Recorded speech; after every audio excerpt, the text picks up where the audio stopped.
हाय दोस्तों, नमस्ते दीदी। मैं चंदा कुमारी अपना यूट्यूब चैनल पर स्वागत करती हूँ। आज हम लोग गाने जा रहे हैं एक स्वागतम के गीत, बहुत प्यारा।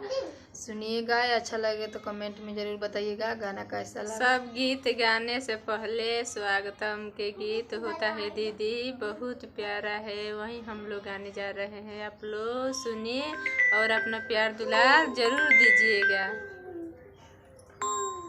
आपे आए चमन में बसंत आ गई, आपे आए चमन में बसंत आ गई। जो बिलंका उठे स्वागतम स्वागतम, जो